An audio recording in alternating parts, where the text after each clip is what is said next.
Bonjour à tous, c'est Sensei Boxing et bienvenue dans cette nouvelle vidéo. Alors suite à la vidéo de corde à sauter que j'ai fait, j'ai eu pas mal de retours de votre part et j'ai eu aussi beaucoup de questions sur certaines figures que j'ai montrées sur cette vidéo.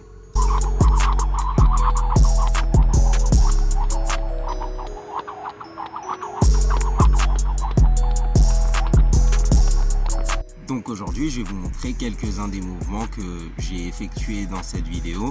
Allez, c'est parti. Pour faire le squat, c'est très simple. Je dois prendre déjà une chose en compte, c'est que ce n'est pas un squat classique comme en musculation.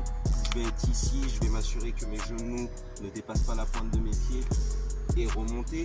Là, ce que je vais essayer de faire, c'est plutôt en fait une flexion.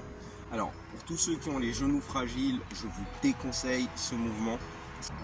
Ensuite, il faut maîtriser un mouvement, le side to side qu'on a vu dans la toute première vidéo. Et au fur et à mesure, mes mains vont se superposer, comme si l'une essayait de dominer l'autre. Une fois que j'ai maîtrisé ce mouvement, je dois apprendre à faire mon squat. Donc, je passe sur les côtés. Et là, très tranquillement, je vais me baisser. Je dois m'assurer que ça fasse ce timing. À chaque fois que je vais descendre, ça va passer d'un côté et de l'autre. 1, 2. Pour l'instant, on ne se préoccupe pas des sauts. On essaie juste d'avoir ce bon rythme. 1, 2. Avec le squat. 1, 2, hop, j'ouvre. 1, 2, hop, j'ouvre. 1, 2, hop, j'ouvre. Et vous voyez que c'est plus difficile si on ne maîtrise pas le rythme. On va mettre un peu de vitesse pour pouvoir avoir quelque chose de plus esthétique. Et là, je remonte. Une fois qu'il est remonté, je reprends mes sauts.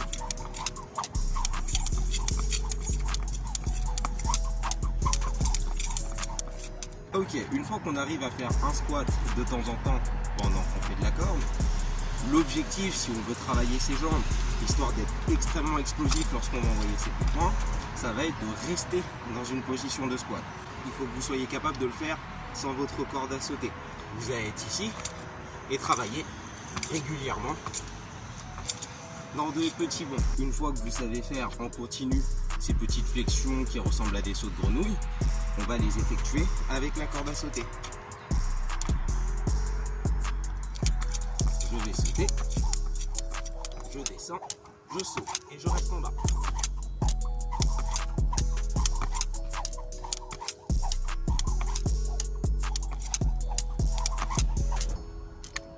Ok, si vous avez des blessures au genou, vous ne pourrez pas du tout effectuer le travail de squat avec la corde à sauter.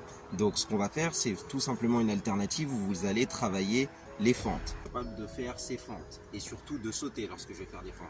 Donc à chaque fois, je vais me placer, je vais être capable de faire ma fente pour protéger mes genoux. Sauter, sauter, sauter. Donc dès que je suis ici, j'avance, je saute, je saute, je saute. Je fais une fente, j'ai mon side to side. Je fais une autre fente, j'ai mon side to side. Et je continue jusqu'à ce que je me sente bien à l'aise. Une fois que ça c'est fait, je vais devoir ouvrir la corde pour pouvoir sauter. Donc, je vais faire ma fente, side to side. Je vais faire ma fente, side to side. Dès que je me sens prêt, hop.